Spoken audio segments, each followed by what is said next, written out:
di panitia dan jamaah. Mungkin Allah turunkan obat dari penyakit. Bukankah kemudian kita diingatkan, wa nunazzilu minal Qur'an ma huwa syifa wa rahmatun lil mu'minin wa la yazidudz zalimina illa khosara. Tidaklah aku undang Gus Miftah kecuali tak suguh kopi dan degan. Nah, beneran kan? Udah jalan sampai sana terus begitu jalan. Kok kamu gemeteran? Kan yang sakit aku. Suwe temen ya.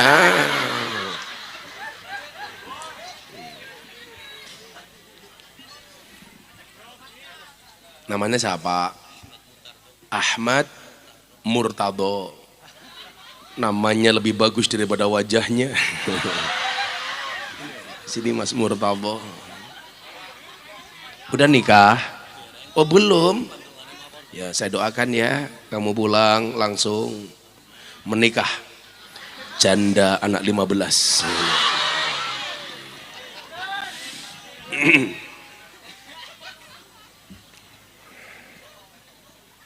Wis kana minggat ya kesuwen temen. Makasih Mas Murtado.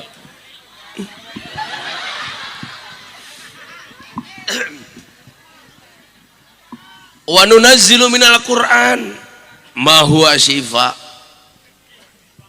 Bukankah Al-Qur'an itu diturunkan sebagai obat? Maka saya keyakinan, saya bilang sama istri saya. Istri saya bilang, "Bah, istirahat dulu. Opnam dulu di rumah sakit atau ketemu dokter dulu." Saya bilang sama istri saya, "Beb, jangan pernah ganggu langkah saya untuk ngaji." Kenapa bah? Dia bilang, bukankah abah sering bilang, annasu yamutuna ala ma'asu wa yub'asuna ala mamatu. Seseorang itu besok di hari kiamat, mohon maaf, seseorang itu besok akan dimatikan sebagaimana kebiasaan dia hidup. Jadi kalau kebiasaan saya ngaji, kok saya sakit, saya mati, ini kematian terbaik. Siapa tahu saya ngaji di Luwung Gede, Israel datang, diumumkan di masjid-masjid Brebes, inna lillahi wa inna ilaihi rajiun, telah meninggal dunia dengan tenang saudara Ahmad Murtado.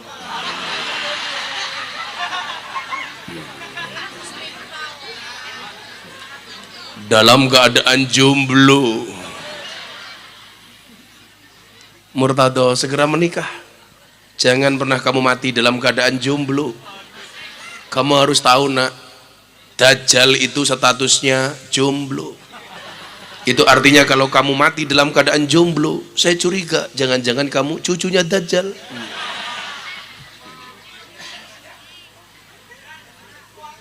Nah, saya bilang sama istri saya, wa nunazzilu minal, yang pertama tadi itu, annasu yamutuna ala ma'atu. Yang kedua apa? Wa nunazzilu minal Qur'an ma huwa syifa. Quran itu turun sebagai obat.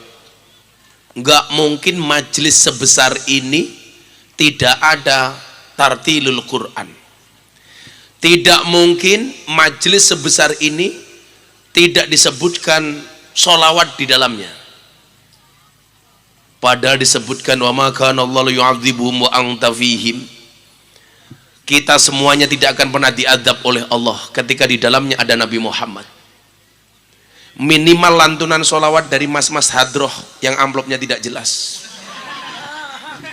ini akan bisa menjadi tolak balak bagi azabnya Allah. Dan saya bagian yang ada di dalamnya. Artinya apa? Anda semuanya termasuk mendoakan saya dengan sholawat. Itulah alasan yang kemudian menguatkan saya. Saya bilang, sudah saya berangkat ngaji, insya Allah sembuh.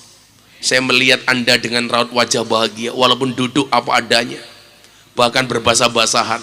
Saya pulang, Anda pulang, insya Allah saya yakin, duduk basah, pulang, masuk angin bokongnya. Maka perlu kita syukuri, alhamdulillah. Nah, seseorang itu kadang-kadang baru sadar bahwa sehat itu nikmat. Kapan? Ketika sakit. Maka tadi disampaikan as-sihhatu tajun ala ru'usil mar'i. Kesehatan itu adalah mahkota di atas kepala seseorang. La yaraha illal mardo. Tidak bisa melihatnya kecuali orang yang sakit. Seseorang baru sadar sehat itu nikmat ketika sakit. Kalau tidak sakit, Bu, yang dilihat apa? Bukan kesehatannya, tapi yang dilihat gak punya uangnya, yang dilihat nganggurnya, yang dilihat tidak punya pekerjaannya, sehingga dia lupa mensyukuri nikmat sehatnya. Padahal kalau Anda sehat kemudian ditakdir oleh Allah belum bekerja, Anda harus bersyukur. Alhamdulillah ya Allah, kula nganggur. Nganggur juga perlu disyukuri, Bu. Minimal dia nganggur nggak punya duit, akhirnya nggak kuat mangku purel. Kalau punya duit malah mungkin mangku purel. Kayak saya ditanya, anak telembuk purel PSK ngaji sama Gus Miftah, hikmahnya di mana? Oh ada, hikmahnya di mana? Toh setelah pengajian mereka bekerja lagi. Hikmahnya adalah minimal saat ngaji itu mereka meninggalkan kemaksiatannya, walaupun cuma 1 jam. Orang mengatakan begini, kan mubadir Gus, toh setelah ngaji dia maksiat lagi. Dari mana Anda mengatakan mubadir? Orang berhenti maksiat sedetik saja itu prestasi, Pak.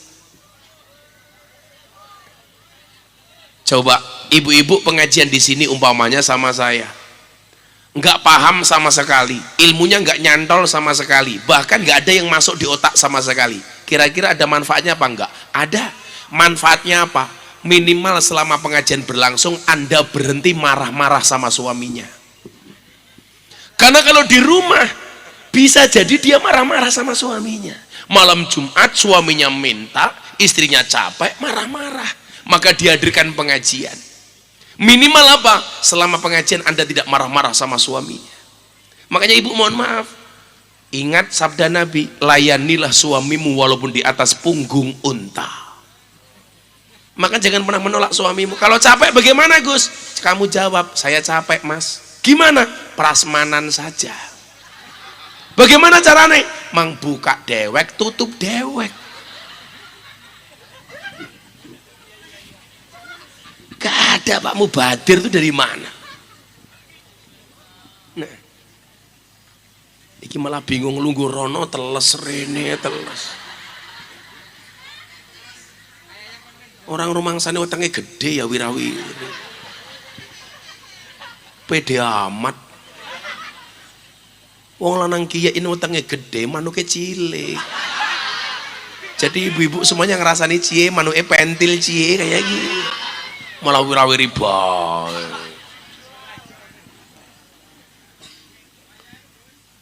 Apa? Wayai apa? Bajingan ngaji ora dodolan gorengan goblok temennya. Ganggu bae.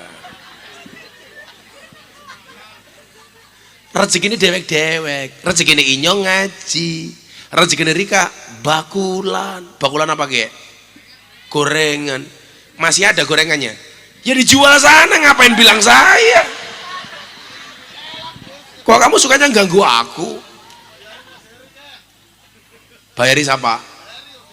Heri, anak dewan yang gie. Endi dewane? Oh iki dewan. Apakah ini mau pemilu lagi? Oh, tanda-tanda pemilu dekat. Dewan ikut ngaji.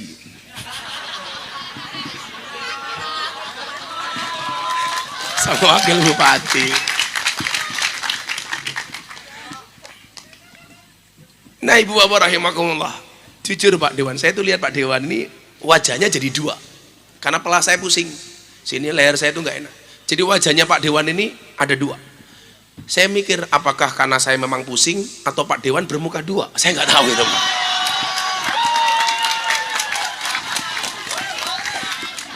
Pokoknya Dewan itu kalau mau selamat gampang. Dibully Gus Miftah tidak marah, itu selamat. Karena omongan saya itu pahit kayak obat. Walaupun pahit menyembuhkan. Apa? Banser kamu agak renilin nutup yang di belakang lela itu. Nah kasih aja. Yang perlu kamu tahu adalah mereka datang pengen melihat wajahku, tidak pengen melihat bokongmu. Ya. Nah, ibu bapak rahimakumullah. Tajun ala ru'usil mar'i. Yang menjadi problem kita saat ini adalah selalu saja ketika melihat segala sesuatu yang kita dahulukan adalah negative thinkingnya, pandangan negatifnya, bukan positive thinkingnya. Selalu saja ketika menghadapi sebuah masalah yang kita lihat itu kurangnya bukan lebihnya. Aku sehat ya sehat, tapi nganggur. Salah. Yang dilihat lebihnya. Maka orang hidup itu kan cuma dua hal Bapak Ibu, suka dan duka.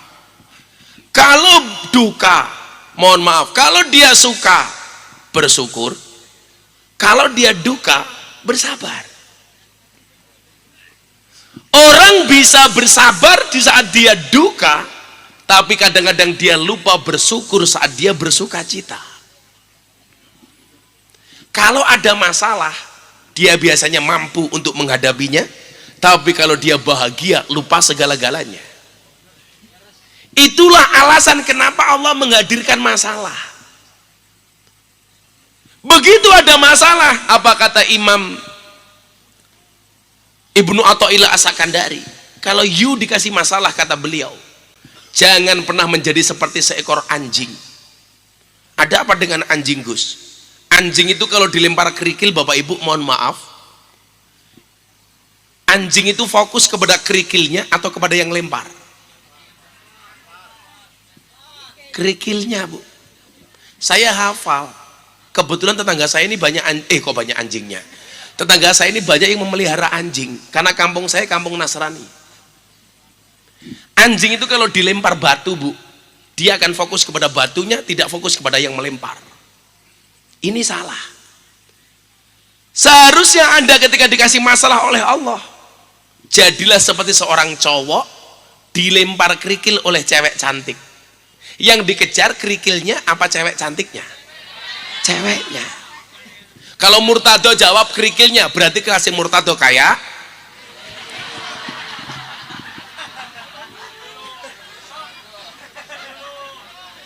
umpamane toh, umpamane. Jadi kalau kita dikasih masalah oleh Allah, jangan fokus kepada masalahnya, tapi fokuslah kepada sang pemberi masalah. Siapa? Allah. Nah, kenapa selama ini masalah kita itu nggak pernah selesai? Karena kita lebih perhatian kepada masalahnya, tidak perhatian kepada yang beri masalah. Itulah kenapa Allah sampaikan fafirru ilallah, segeralah kamu lari kepada Allah. Maka kayak jomblo-jomblo saya bilang, kalau kamu pengen menikah, yang perlu kamu lakukan tuh bukan ngapeli ceweknya. Yang perlu kamu apeli siapa? Yang menggenggam hati cewek. Siapa? Allah. Maka saya bilang, bila kamu rindu dengannya, jangan pernah kamu sebut namanya, tapi sebutlah namanya, tapi sebutlah dia Allah yang menggenggam hatinya. Ya Allah, bila dia jodohku, jadikan dia istriku ya Allah. Bukan mengemis-ngemis iba di hadapan calonmu, dek, mbok yo ayo kamu nikah sama aku. Kok cowok ngemis-ngemis sama cewek supaya mau jadi pasangannya? Seumur hidupmu kamu akan dijajah sama istrimu.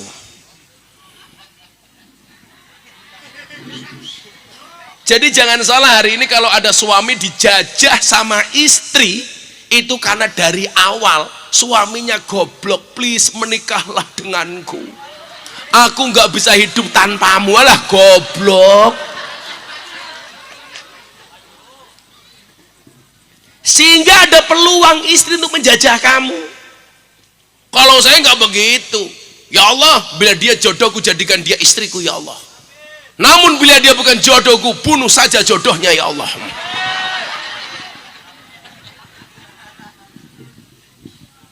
Doanya begini loh nak, Ya Allah, kalau kamu rindu dengan seorang perempuan,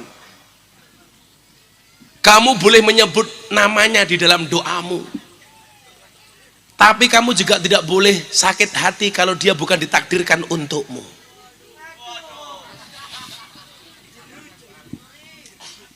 Makanya kemarin Ramadan quote-nya Gus Miftah yang paling viral apa?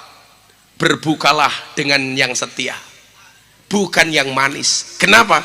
Karena yang manis kadang banyak bohongnya.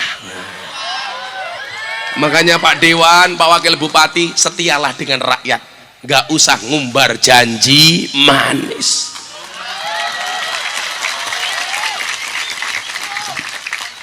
Yang sering banyak kena penyakit diabetes itu siapa? Rakyat apa pejabat? Salah, rakyat. Kenapa rakyat? Karena terlalu banyak makan janji manis dari pejabat. Banyak terima kasih Pak Wakil Bupati, Pak Dewan. Kalau kamu mendengarkan kalimatnya Gus Miftah, nggak usah pakai hati. Jadilah seperti pohon pisang, punya jantung tapi nggak punya hati. Izin Pak Wakil Bupati, saya minum dulu kopi supaya badan saya seger.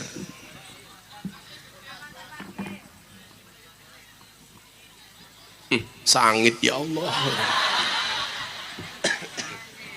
Sangit mambu tangannya Murtado.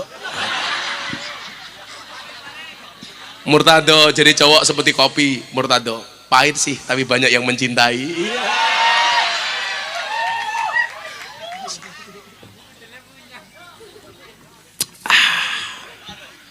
Hanya dua hal yang bisa membuat saya satu kopi, dua istri.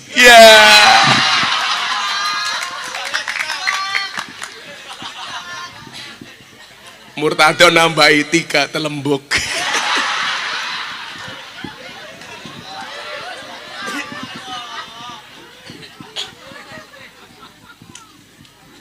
Sallu ala Nabi Muhammad. Nah, semangat yang pengen saya bawa apa? Bapak Ibu, terutama sahabat-sahabat saya muda. Wa mal ladzatu illa ba'da ta'bi. Tidak ada kelezatan kecuali setelah kesusah payahan. Saya beberapa kali ketemu sama teman-teman yang punya kuasa di Jakarta. Gus, saya tuh lihat Gus Miftah capek deh. Kenapa Pak? Wira-wiri seluruh Indonesia nggak pernah berhenti. Sudah Gus Miftah di Jakarta saja, terima acara TV saja, tak kasih jabatan komisaris BUMN di Jakarta. Gus Miftah nggak usah kemana-mana. Saya bilang,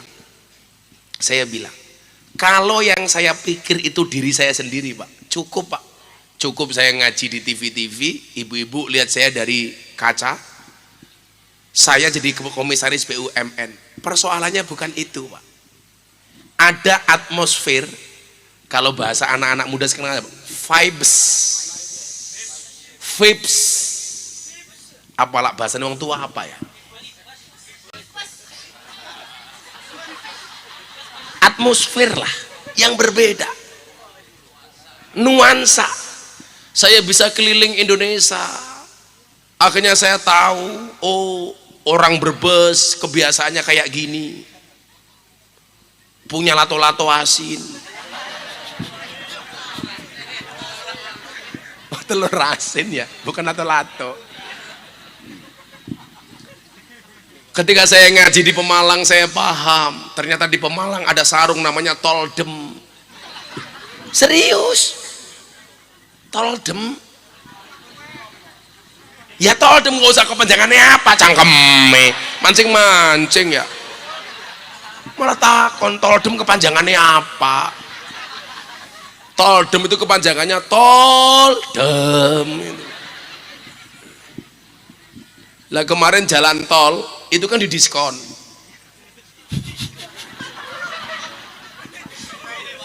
Saya baca berita di TV Pak, pembaca beritanya kurang ajar. Idul Fitri tahun ini ada diskon.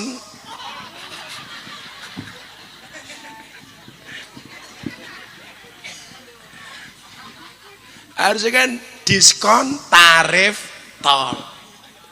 Lah hostnya ini tidak bicara tarif tapi diskon langsung, jadi diskon tarif tol.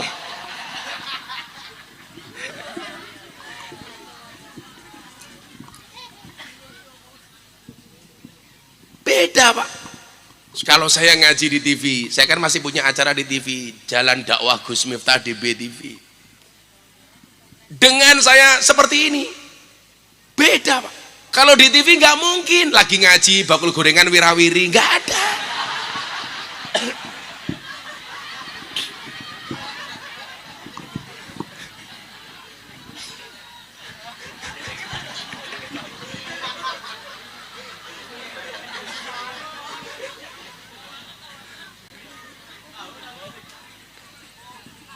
Jualannya apa ya? Tahu. Oh cireng. Oh tahu. Sing ngomong ini siapa? Kamu nanti kamu ikhtiar dulu, kalau nggak laku baru kamu buang. Gimana sih? Usaha dulu dong. Yo disuntak-suntak kan cepet laku, blek gitu loh. Maka Bapak Ibu yang saya muliakan, alasan berikutnya apa? Selain saya pengen memberikan semangat kepada anak-anak muda, nggak ada orang sukses tanpa proses yang panjang. Betul? Ya kalau kamu hari ini melihat Gus Miftah enaknya doang, oh kamu salah. Sukses itu melalui banyak proses, bukan melalui banyak protes. Maka kalau ada orang sukses, kenapa dia bisa jadi wakil bupati? Kenapa dia menjadi anggota dewan? Yang perlu kamu lihat bukan kesuksesannya, tapi prosesnya. Maka apa? Gus Miftah selalu bilang, fokuslah kepada proses, jangan berorientasi kepada hasil. Allah memerintahkanmu untuk berikhtiar, tidak memerintahkanmu untuk berhasil, untuk sukses. Siapa yang mewajibkan kita sukses? Sehingga orang tua kalau seperti itu enak Bu. Anaknya mondok, sekolah, kuliah, rampung, nganggur, belum dapat pekerjaan, ibunya mulai cerewet. Kamu keprimen, cilik tak gede, ke goblok tak pinter, ke kecil sampai perguruan tinggi. Kenapa begitu kamu selesai kuliah kamu nganggur? Kapan kamu balas budi sama ibumu? Ini salah. Kewajiban orang tua itu menyekolahkan anak, kewajiban anak itu belajar, kewajiban guru itu mengajar. Soal sukses itu bukan tanggung jawab anak, bukan tanggung jawab orang tua, bukan tanggung jawab guru. Urusannya Gusti Allah. Masa anak jadi stres gara-gara orang tua? Kapan kamu balas budi untuk bapak ibumu? Kalau saya jadi anaknya akan saya jawab. Kenapa Anda minta balas budi kepada saya, Bu? Toh saya juga tidak minta untuk dilahirkan. Jenengan biyen gawe karo bapak, inyong yo ora ngrasake kepenak. Loh, kamu lihat bapak ibumu buat? Enggak. Malah dia tanya, buat apa, Gus? Nah, fokuslah kepada proses. Saya bilang begini, oh Pak. Ini Pak Wabuk nih, kenapa kok Anda jadi pejabat kok harus istiqomah? Kita tuh nggak boleh sombong Pak. Dari sekian banyak amal yang kita lakukan, umpamanya kayak dulur-dulur hadroh ini, kamu sebulan manggung berapa kali umpamanya? 30 kali, sehari satu sajalah. Amin. Ya siapa tahu kan, kamu pede jadi anak hadroh. Kamu besok ngelamar cewek, ditanya, pekerjaanmu apa? Kamu jawab, penerbang. Pesawatnya apa? Hadroh Airline. Gagah. Paling orang bilang apa anak hadroh? Modalnya cuma sarung. Kamu jawab, jangan lihat sarungnya tapi lihat hadrohnya, goblok.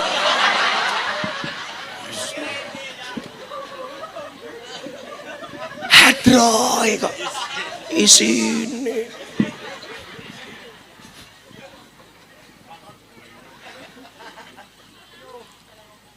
Kita nggak tahu leh, kamu ke sholat kemana, Pak Wakil Bupati bikin amal apa, kebijakan apa.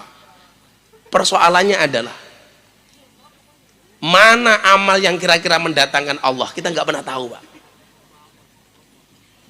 Umpamane Pak Polisi bekerja tugas dari usia 20 tahun sampai 58 tahun. Berarti dia mengabdi kepada negara selama 38 tahun. Kamu 38 tahun mengabdi kepada negara. Siapa yang tahu abdi mana yang mendatangkan rahmatnya Allah? Itulah jadi alasan kenapa kita tidak boleh berhenti berbuat baik. Dari semua amal, kayak teman-teman saya ini ada Bribda, Bribka di sini, Muhammad. Bisa jadi dari semua kebaikanmu, oh yang mendatangkan rahmat Allah ternyata ketika pengajian di Luwung Gede. Nggak tahu kok. Kok mau amin kita goblok? Ah, telat malaikatnya minggat yuk. Saya sama Mbak Polisi. Saya sehari mendatangi 3, 4, 5 panggung setiap hari. Saya nggak pernah tahu panggung mana yang mendatangkan rahmatnya Allah. Padahal Anda tahu seseorang itu besok masuk surga bukan karena banyaknya amal, tapi karena rahmatnya Allah. Siapa tahu saya yang sakit datang malam hari ini justru mendatangkan rahmatnya Allah. Anda datang apa adanya, duduk tikar apa adanya, basah, nyaman banget, malah seolah-olah di pinggir pantai, duduk di hadapan kiai tungkak selonjornya kayak kiai. Ya Allah, yuk orang rumangsan itu tungkakmu meletek yuk. Yang menjadi problem tungkakmu pas raiku yuk. Pede banget cah iki. Katanya mbok murtado iki. Kita nggak tahu.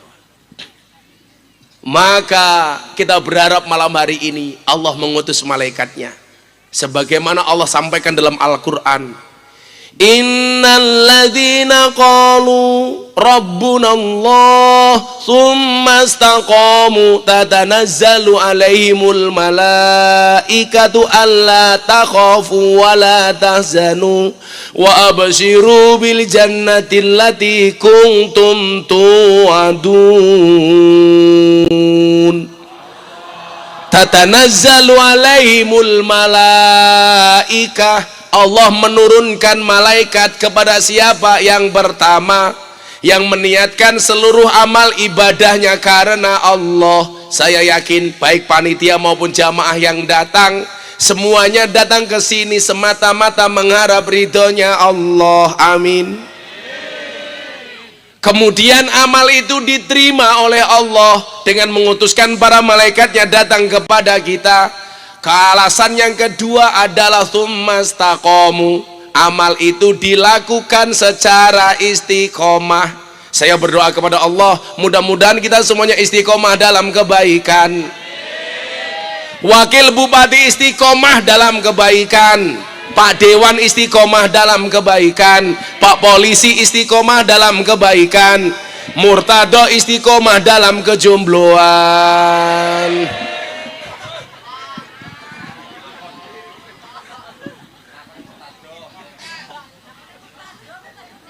Murtado, ada 3 cewek di sana yang melihatmu Murtado. Iya.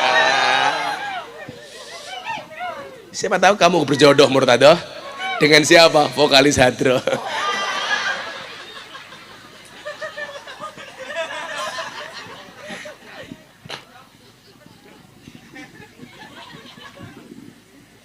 Persoalannya Murtado, kamu dengan mbaknya beda pemikiran.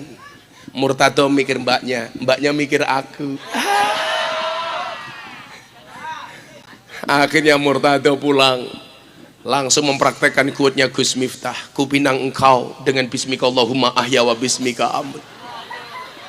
Kenapa? Karena aku sadar diri memilikimu hanyalah sebuah mimpi.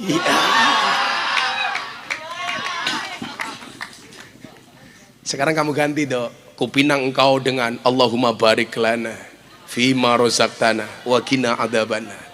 Karena aku sadar diri hanya akan menjadi penikmat catering di hari pernikahanmu.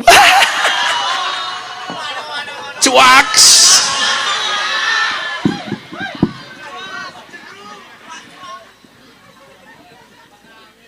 Santai Murtado.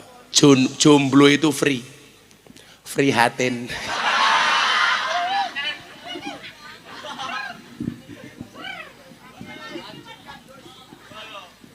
Apa yang dibawa oleh malaikat ketika menghadiri majelis malam hari ini?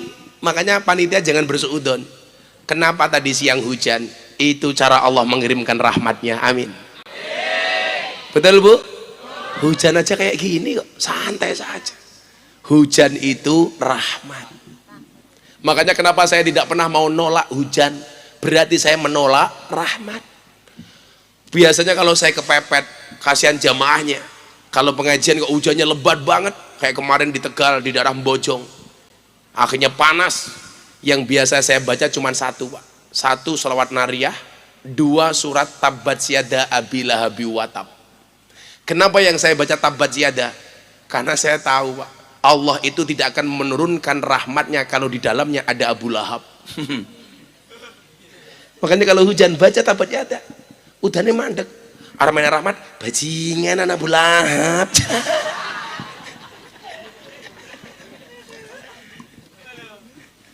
Jadi besok kalau Pak Dewan datang, bacakan Abu Lahab. Jangan ya. Kalau Pak Dewan datang, Pak Wakil Bupati datang, yang perlu kamu nyanyikan satu lagu nih, Gundul Gundul Pacul. Karena itu adalah pepeling Wali Songo untuk memberikan nasihat kepada para pejabat supaya tidak gemblelengan.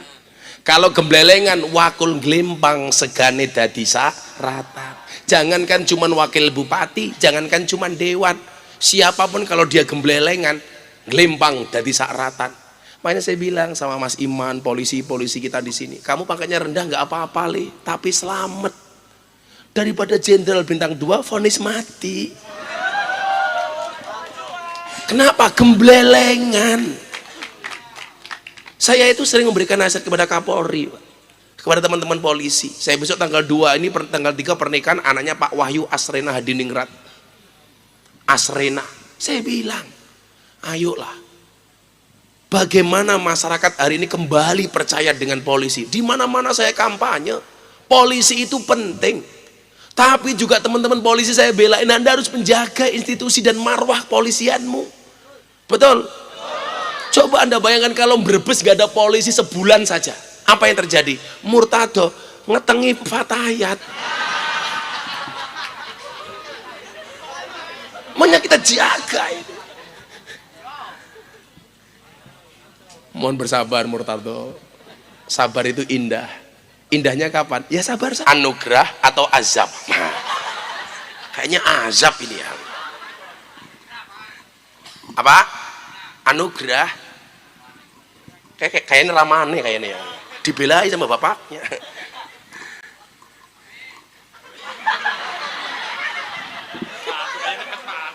Kayaknya meh dipek mantu ya. Punya anak gadis, Pak? Oh, akeh li, akeh. La takhaf wa la tahzan. Orang Brebes, jangan takut. Kamu takut kenapa? Padahal Allah sampaikan innallaha ma'ana. Allah bersama kita. Wa la tahzanu, jangan susah. Tapi kalau Gus Miftah malam hari ini susah. Pengajian bengok-bengok dari tadi, tidak ada kipas angin. Itulah kalau kita berharap sama manusia, kecewa. Kipas angin pun tidak ada. Maka saya hanya berharap kepada Allah, ya Allah, ya Allah, ambillah nyawanya ketua panitia yang tidak membawakan saya kipas angin, ya Allah. Andi kipasnya ya? Oh, ketua panitianya gie. Oh, sudah mulai meninggalkan dunia hitam. Buktinya apa? Jenggotnya putih semua. Kipas anginnya ngendi? Rusak. Kenapa, Bu? Kipasnya pakai apa? Pakai kertas. Ya Allah, kere temen toyu. Oh, ini Bu Kades. Masya Allah, Kadesnya perempuan. Hati-hati. Suaminya mana? Oh, suaminya hati-hati, Pak. Perempuan tuh nggak punya jabatan, Pak, menangan. Apalagi perempuan punya jabatan. Ciri-cirinya jilbabnya hitam. Ada Bu Kades. Tadi Bu Kades nyapa saya begini, Assalamualaikum Gus. Saya pikir karena malu, ternyata pamer cincin.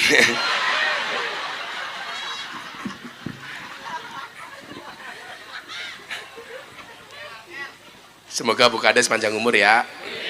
Orang sedunia mati, Bu Kades hidup sendiri. Tuh kan, langsung tutup muka.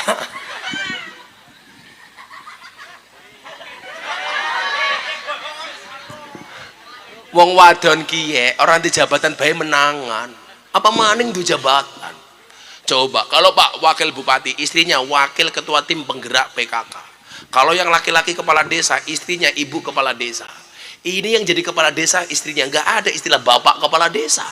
Wahai bapak kepala desa nggak pantas. Masa jadi bapak ketua tim penggerak PKK? Wong lanang nimbangi bayi kayak gini.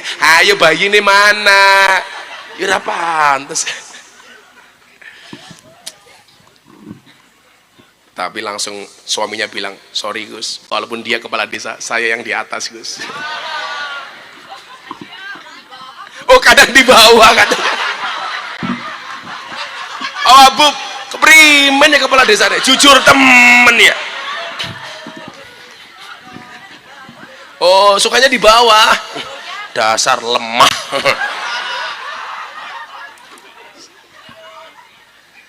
Nah, Allah takhafu wa la tahzanu, enggak boleh takut, enggak boleh sedih. Bagaimana caranya?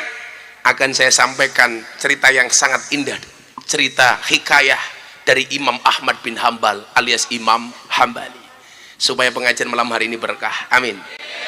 Ya leh, aku tak minum dulu, kamu selawatan deh. Orang badok bahaya.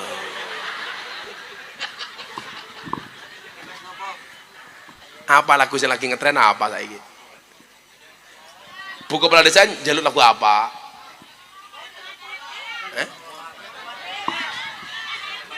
Apa? Janda dalam kolam?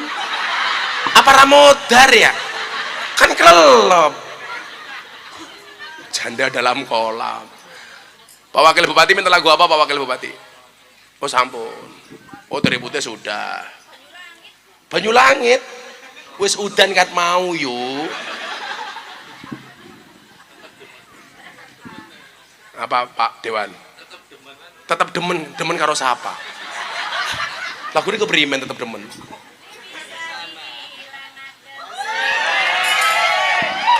Coba dikasih contoh Bu Lurah. Ini vokalis beliau. Kelihatan wajahnya kayak mik. Bisa dihilangkan, tetep bae demen. Perasaan sun keganggu, yen sedina beli ketemu. Kalau nggak bisa ya sewu kuto, Gus. Sewu kuto. Jangan, sewu kuto tuh bikin stroke. Si sewu. Lah, sewu kuto wis tak lewati, kesel yuk, kesel. Tapi kata berkah, Gus. Kesel. Ibu bisa lagu judulnya Hoak. Wah, masa nggak bisa, Bu? Ada satu lagu judulnya Hoak. Buta seneng hoak belum? Iya, itu lagu judulnya Hoak. Buta seneng. Itu lagu. Buta seneng. Tak gebuk lo ya. Rada kempling, Gus. Coba bayangkan Pak Wabub, betapa stresnya suaminya. Lah, sama kiai bae ngeyele kayak kiye. Apa maning karo bojone? Ada lagu Bu judulnya Hoak. Hati senang walaupun tak punya uang. Hoak. Oroh. Lah ya hoak. Saya yakin ini. Tapi lumayan loh. Sing lanang biasa-biasa baik, sing wadon ayu ya. Nah, besok yang laki-laki masuk surga karena bersyukur, karena punya istri cantik. Istrinya masuk surga karena bersabar. Karena dibujuk kayak iye. Oh polisi. Dinyanyiin terus, Gus. Polisi dia? Iya. Oh kamu polisi? Polsek Larangan. Pistolnya dua ya? Iya. Betul. Satu, ya betul, satunya pistol peluru besi, baja, satunya air. pelurunya air. Tak pikir aku ki wis kentir. Ternyata ketemu kalau lurah luwe pekok. Stres. Makasih Ibu. Kentir ketemu stres ya, Gus. Lanjut napa rampung? Kipas angin bae langka.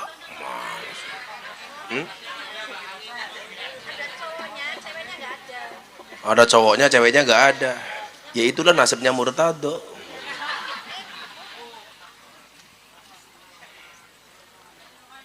Dok, colokan dok. Oh langka. Kere temen ya.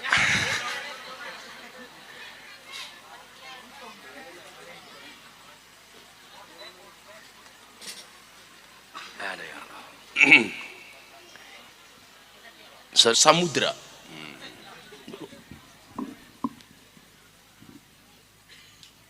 Bagaimana kemudian 4 imam ini mengajarkan kita kedewasaan di dalam bermadzhab. Tidak harus saling menjelekkan walaupun kita berbeda. Pelajarannya apa? Besok saya pengen pileg di Brebes ini tidak ada orang yang bertengkar hanya gara-gara beda pilihan. Setuju? Jaga kekompakan dan kerukunan. Kalau kalian berkelahi tawuran gara-gara beda pilihan, yang pusing kepalanya polisi. Tambah pekerjaan baru. Warganya Bu Lurah Luwung Gede harus akur, betul Bu Lurah? Kalau suaminya Bu Lurah ditanya, besok kamu nyoblos apa? Pasti dia jawab, nyoblos Bu Lurah. Imam madhab ini, saya nggak mau cerita semuanya Bapak Ibu, saya mau cerita satu saja. Bagaimana kemudian membangun optimisme hanya dengan satu amalan. Imam Ahmad bin Hambal di usia tuanya, dia pengen mendatangi satu tempat. Imam Ahmad bin Hambal itu tempatnya di Baghdad. Dia pengen bepergian ke satu tempat namanya Basrah, salah satu kota di Irak. Jaraknya panjang. Dia sudah sepuh, pengen berangkat sendiri tanpa ada pengawalan. Maka dia memutuskan berangkat dari Baghdad ke kota Basrah.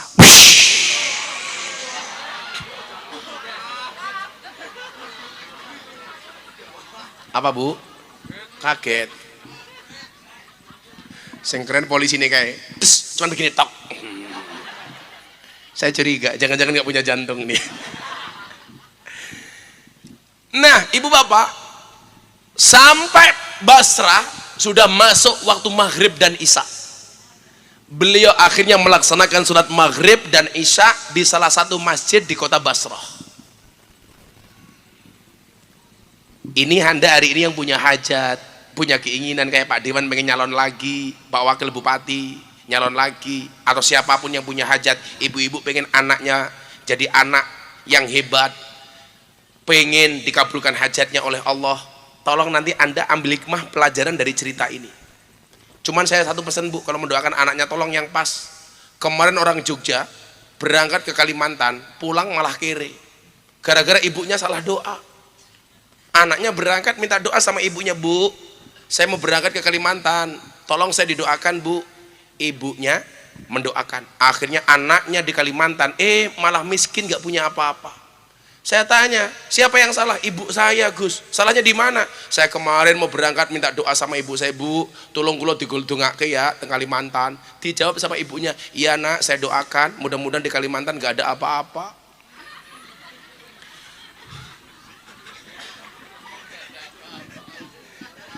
Akhirnya kabul, di Kalimantan gak ada apa-apa. Makanya kalau berdoa itu tutup poin saja. Murtado, kalau kamu suka sama cewek, ya WA-nya tutup poin saja. Kamu WA sama mbak-mbaknya, Dek, mau nggak kamu jadi makmumku? Mbaknya jawab, sorry Mas Murtado, aku sudah sholat. Goblok.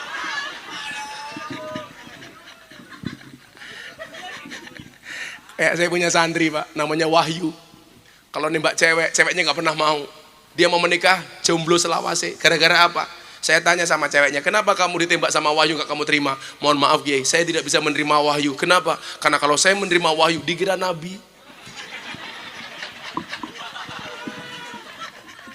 Nes temen.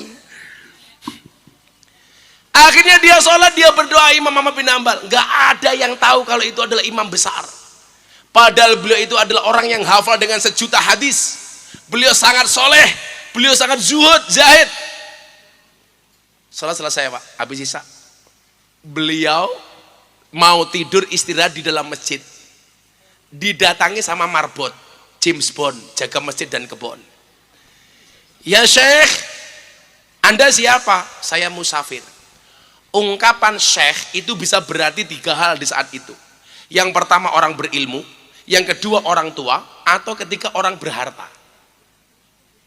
Imam Ahmad bin Hambal ini karena dia asing gak dikenal, sama marbot masjid dipanggil Syekh, yang berarti orang tua.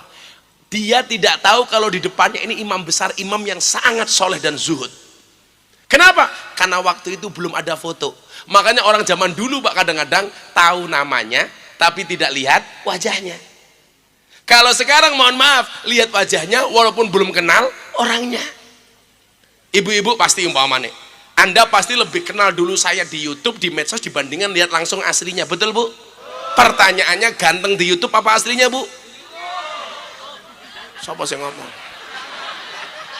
Di YouTube. Siapa yang bilang? Kamu benar.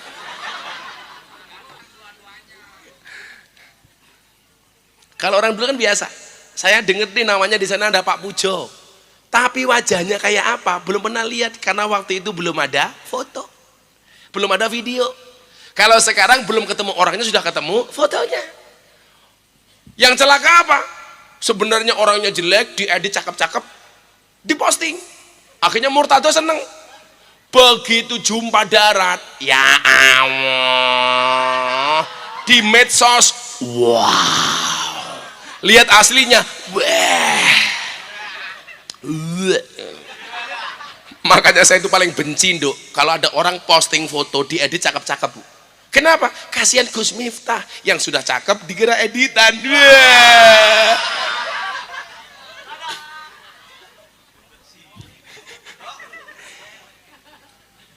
Ditegur dia, Syekh, Anda siapa? Saya musafir. Anda mau ngapain? Saya mau tidur di dalam masjid. Marbotnya bilang, peraturan takmir kami wahai Syekh, tidak boleh tidur di dalam masjid. Diusir Pak Imam Ahmad bin Hambal, padahal imam besar, hafal sejuta hadis. Beliau keluar tanpa memperkenalkan dirinya bahwa dia adalah orang besar. Coba kalau yang datang bupati, wakil bupati, amankan dulu. Jangan begitu Pak Wabub, biasa-biasa aja. Bila perlu Pak Wabub datang sembunyi-sembunyi, lihat orang miskin dari kejauhan, ya dilihat tok, dibantu.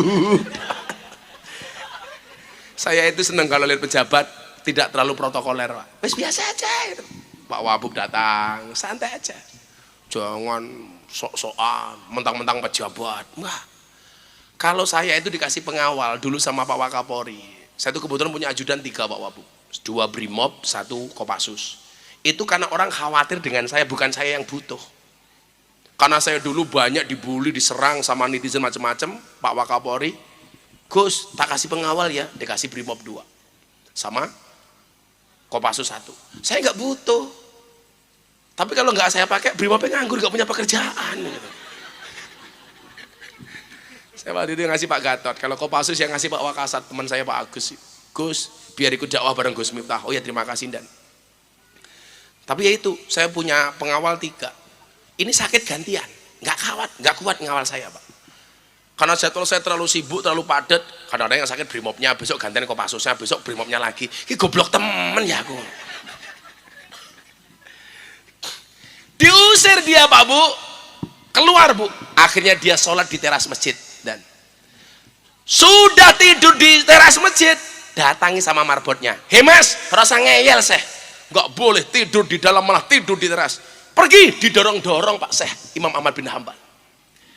Saya satu hal ya Bapak Ibu luwung gede, saya paling nggak suka kalau di masjid ada peraturan nggak boleh tidur di masjid. Maling saja mau ke masjid orang tidur nggak boleh. Sekarang banyak masjid di kota-kota besar dikunci Pak. Dibilang apa? Khawatir nanti ada orang tidur atau khawatir ada maling masuk. Kalau ada maling masuk, saya malah bersyukur, maling saja masih mau masuk masjid. Masa bulurang enggak?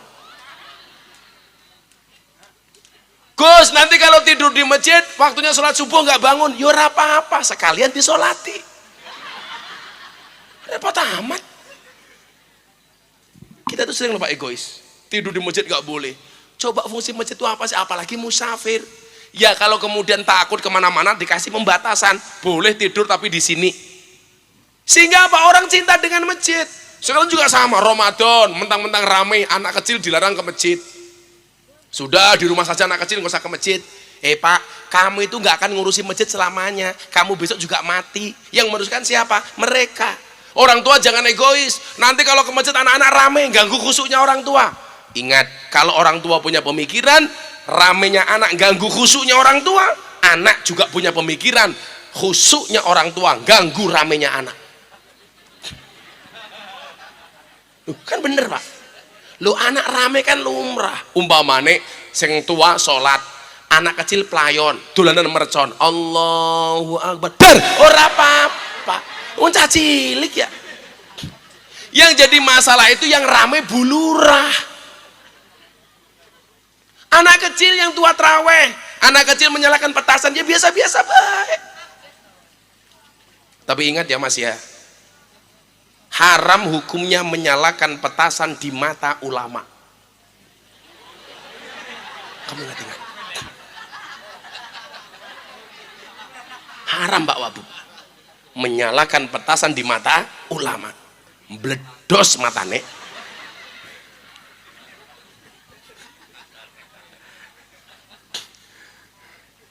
Satu lagi, mendoakan orang mati hukumnya haram. Haram. Yang boleh mendoakan orang yang sudah mati. Kalau mendoakan orang mati hukumnya haram. Murtado, mati yo. Kan haram. Siji maning, haram hukumnya orang ziarah di kubur. Gak boleh Pak Wabu. Haram hukumnya orang ziarah di kubur. Orang ziarah kok di kubur? Ya kelenger ya. Keterangan menerangkan. Itulah bedanya laki-laki sama tiang listrik Pak. Tiang listrik madangi, tiang jaler metengi.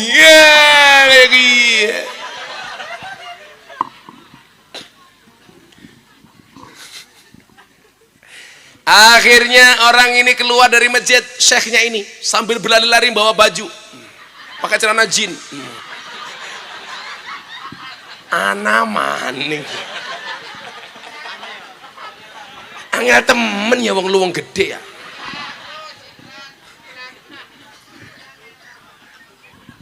Melayune kayak wadon maningnya kan. Inyo ngerti pasti arane Laura. Lanang ora wadon ora. Dia diusir, bahkan dijongkrokkan, didorong-dorong. Dijongkrokkan ki apa bahasa Indonesia kok dijongkrokkan itu? Apa Bu? Jongkrok nak bahasa Indonesia nih. Jongkrokan itu apa? Bukan, beda, dorong ya dorong. Susah, bahasa Jawa itu memang susah Bu. Pak Lurah, Pak Bu Lurah, Pak Wakil Bupati punya uang 1000. Itu bahasa Jawanya apa? Sak mung munge. Bahasa Indonesia ini apa? Enggak ada, masa sehanya-hanyanya.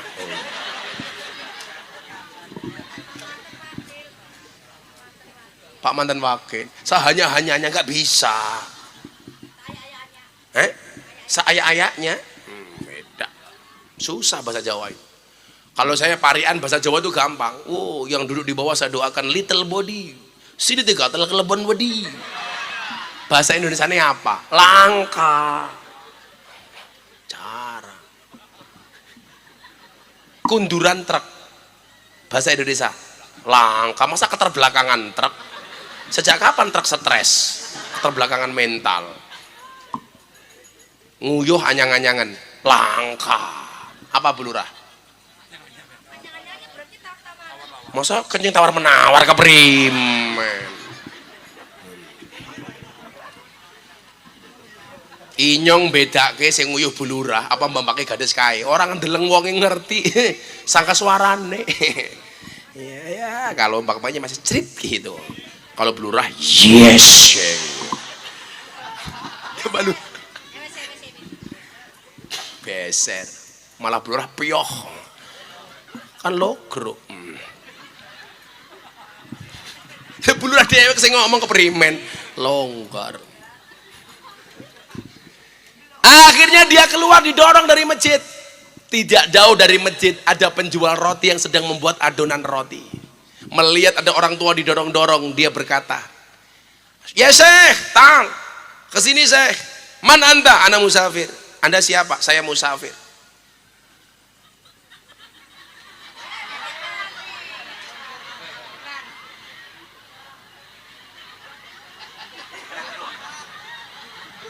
HP-ne cross by gaya.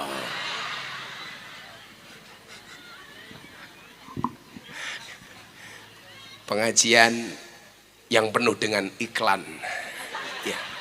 Iklan orang pekok. Dipanggil, sini. Datang Syekh ini. Anda siapa, Syekh? Orang tua kamu siapa? Anak musafir. Ya sudah deh, daripada Anda didorong-dorong di masjid, silakan Anda menginap di rumah saya. Dikasih makanan, dikasih minuman, dikasih hidangan.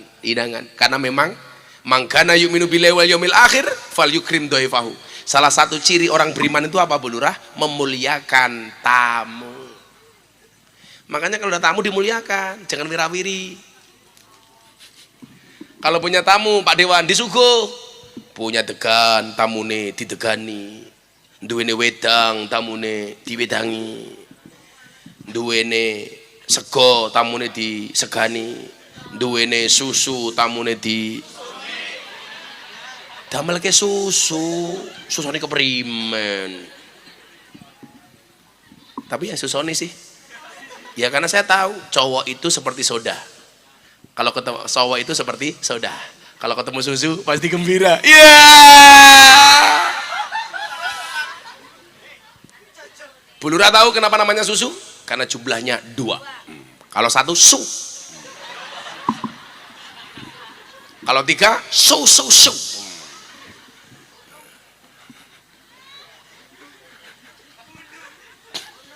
Kok gunung apa toh yuk? Kok gunung kembar keprimen? Susu sapi kayak lo. Cangkeme. Kan aku jadi ingin. Mana ini malam Jumat lagi? Kan aku jauh dari istri.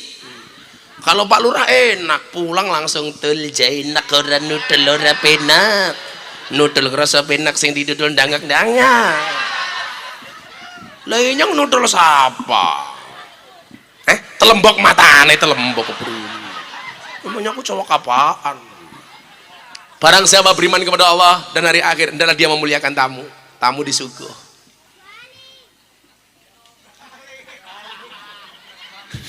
Sing kebalik apane? Wah, pecine NU anak kecil. Saya doakan yang pecinya NU masuk surga. Pecine. Ndase nyemplung neraka.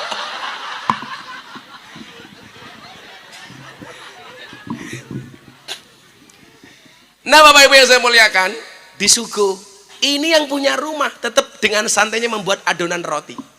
Tapi setiap kali dia memecah telur, dia mengucapkan astagfirullah, astagfirullah, astagfirullah, astagfirullah.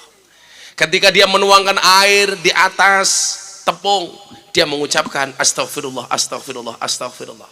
Dia membuat adonan roti, mulutnya tidak pernah berhenti mengucap astagfirullah, astagfirullah, astagfirullah. Dia tidak pernah berbicara dengan tamunya kecuali ditanya. Sehingga satu saat Asy-Syaikh Al-Imam Ahmad bin Hambal bertanya kepada orang ini, Mas, kamu melakukan ini udah berapa tahun? Sudah 30 tahun. Ya Syekh, ada nggak bedanya kamu membuat roti dengan mengucapkan istighfar dengan tidak? Oh ada Syekh. Saya mendawamkan mulut saya untuk membaca istighfar setiap kali saya membuat roti. Saya pecah telur, astagfirullahaladzim. Saya menuangkan air, astagfirullahaladzim. Saya membuat adonan roti, astagfirullahaladzim. Saya memanggang roti, astagfirullahaladzim. Bahkan ketika saya menjual, saya mengucapkan astagfirullahaladzim.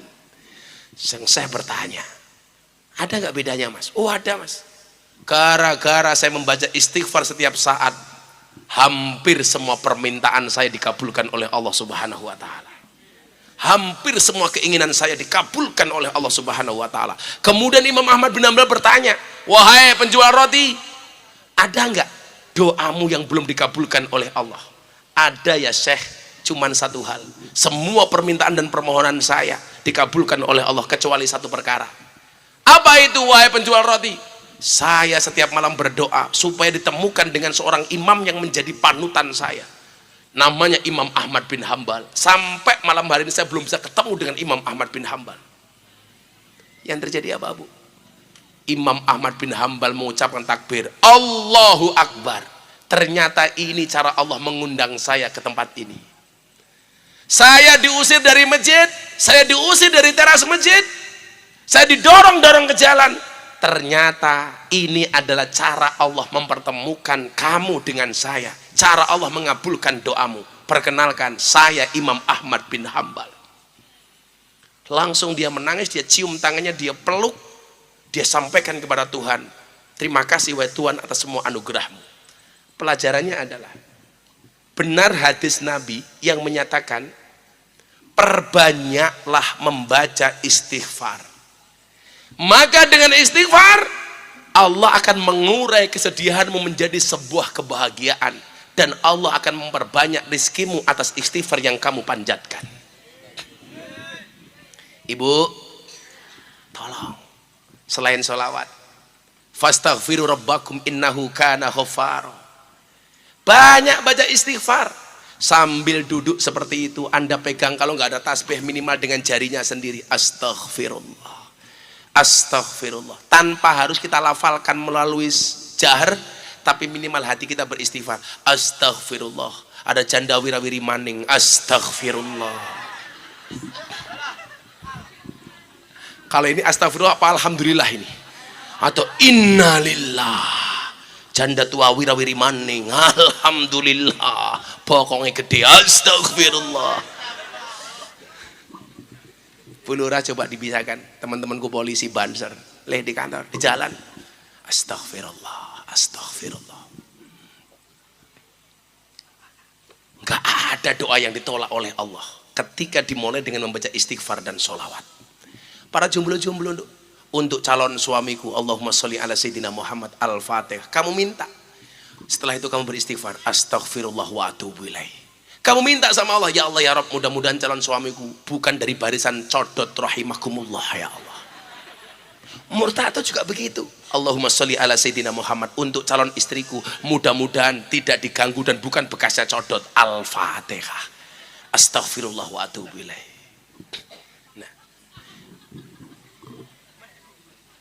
Sing guyu bekasnya codot kayak. Nah, istighfar yang sering saya baca Bapak Ibu, mumpung ini bulan Syawal, kita belum terlalu jauh dari kesucian. Yang biasa saya baca adalah sayyidul istighfar. Allahumma anta rabbi, la ilaha illa anta khalaqtani, wa ana abduka, wa ana ala ahdika, wa wa'dika, mastata'tu, a'udzubika min syarri ma sana'tu, abu'u laka binikmatika alayya wa abu'u bidambi faghfirli fa innahu la yaghfiru dzunuba illa anta. Ini istighfar, Bu, dikatakan sebagai istighfar yang paling top. Kenapa? Karena di dalamnya ada pengakuan. Abu'u laka binikmatika alayya. Kita itu sering mengingkari nikmatnya Allah. Setiap kali melihat sesuatu hanya kurangnya saja sudah dikasih hidung. Dikasih hidung yang dilihat bukan fungsinya tapi peseknya. Membanding-bandingkan hidungnya dengan hidung orang lain yang lebih mancung. Padahal ingat, pesek itu adalah mancung yang tertunda.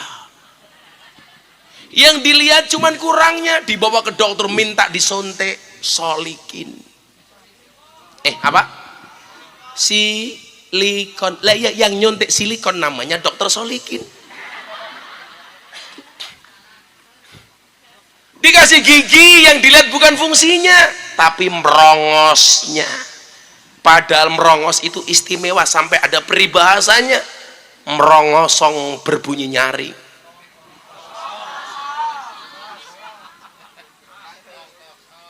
Otong kosong itu bukan merongos, Bu, itu karunia dari Allah supaya nggak ada laki-laki yang berani mencipok kamu, Dok. Kamu mau dicipok sebagai gadis, arane kayak siapa yo? Buto Cakil. Maka satu-satunya tokoh pewayangan yang tidak pernah minum susu ibunya adalah Buto Cakil. Kamu tahu kenapa alasannya? Kalau sampai dia nyusu mbok nih, remuk susu nih mbok nih. Oh jangan kayak giye, potol ya susu nih.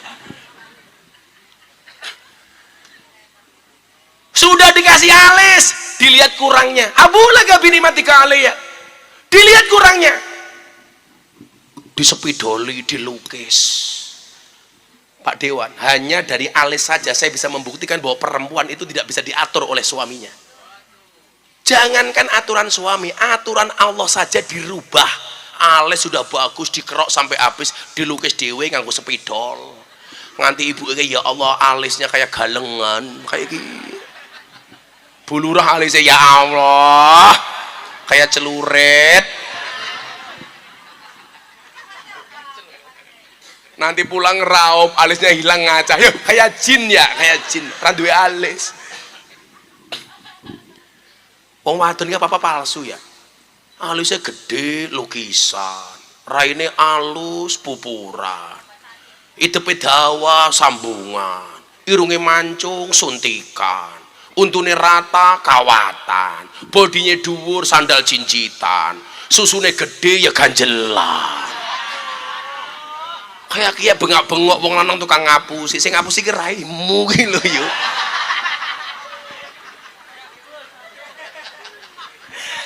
Kata Pak Polisi ini, yes, yes.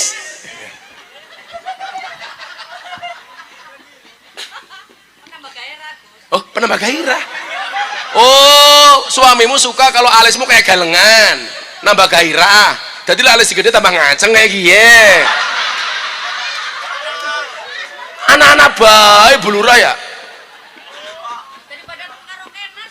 Oh, daripada karaokean. Oh, suamimu suka karaoke. Oh, itulah laki-laki sukanya ke puskesmas, pusat kesenangan mas-mas. Di mana? Di karaoke. Apa itu? Katorok dibuka. Oke.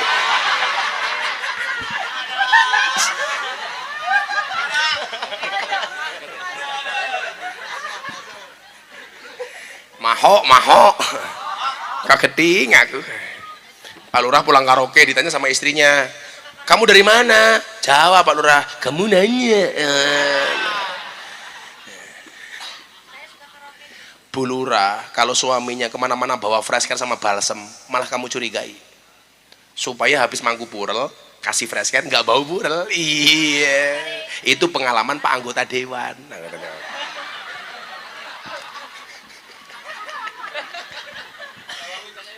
Kayak putih ya.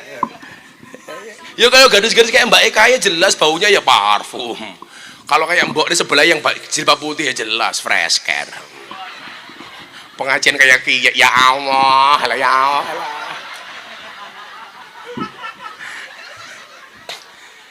Wa belimbing, buah pisang, raine glowing, kakinya belang-belang. Buah belimbing di atas ketek, raine glowing, tungkae meletek. Kae wis tuwek tapi kemenyek. Abu lagi binikmati kalian Gusti, saya itu sering mengingkari nikmat-nikmatmu. Yang saya lihat kurangnya saja. Itu istighfar. Wa abu bidambi, dan kita mengakui bahwa kita banyak dosa. Saya bilang, Pak Dewan, Allah itu menciptakan surga dan neraka sama-sama untuk para pendosa. Surga dan neraka Allah ciptakan untuk para pendosa. Surga Allah ciptakan untuk para pendosa yang mau bertaubat, sementara neraka Allah ciptakan untuk para pendosa yang tidak mau bertaubat. Pada akhirnya ahli maksiat pun berhak untuk masuk surga bila dia mau bertaubat. Maka wa abu'u bidambi. Makanya kalau ada orang, wah sekarang polisi jelek semua, kamu nggak tahu kebaikan polisi, mas. Jangan hanya gara-gara satu polisi kamu menjelekkan institusi. Saya punya santri di Wonogiri, polisi pangkapnya Brib K, punya panti asuhan, santrinya 300. Satu bulan dia menghabiskan uang 65 juta, padahal gajinya dia sebulan tinggal tersisa 1 juta. Kenapa? Karena rata-rata polisi dan tentara itu SK-nya masuk bank untuk hutang, disekolahkan. Makanya banser itu lebih hebat daripada polisi. Kenapa? Polisi SK-nya masuk bank, banser nggak ada yang SK-nya masuk bank. Bukan persoalan banser lebih hebat, karena SK-nya banser nggak laku. Masa utang nganggo SK banser? Kamu utang pakai apa banser? Pakai sertifikat diklat. Siapa sih gelem? Maka Banser itu top. Makanya insya Allah besok Gus Miftah masuk surga dikawal oleh Banser. Karena Banser tugasnya survei lokasi. Jadi sebelum Gus Miftah masuk surga, surganya disurvei oleh Banser. Banser mohon maaf surganya siap, kayaknya masuk, Bansernya keluar lagi. Alasannya jemput polisi. Shallu ala Nabi Muhammad. Coba istighfar, sholawat. Sehingga apa? Kita nggak terlalu jauh dari Syawal, nggak terlalu jauh dari halal bil halal. Di saat kemudian kita disucikan oleh Allah, dosa itu semakin banyak. Kenapa? Karena kita lupa untuk mengucapkan sholawat. Astaghfirullahaladzim.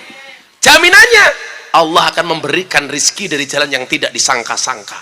Allah akan menghilangkan kesedihanmu. Allah akan membahagiakanmu dengan sholawat yang keluar dari mulutmu. Le arep turun astagfirullah. Ora kaya kowe arep turun delengi gisel. Bayang-bayang ke. Ya akhirnya terjadi hal-hal yang diinginkan.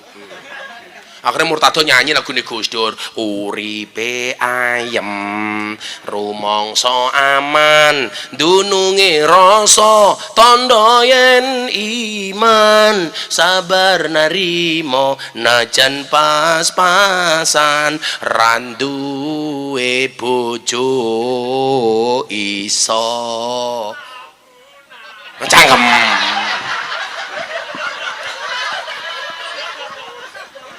Lamaran goblok. Apa hubungannya jomblo kayak karo sabun ya?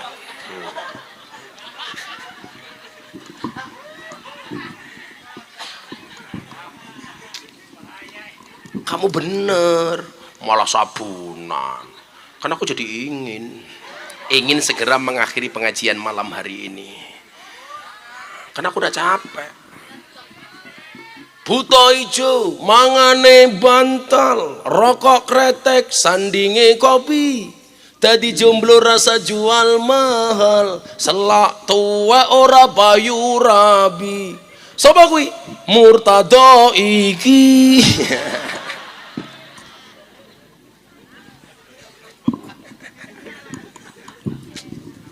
Kita doakan mudah-mudahan Murtado punya istri kayak Bulurah. Amin. Stres mati nom.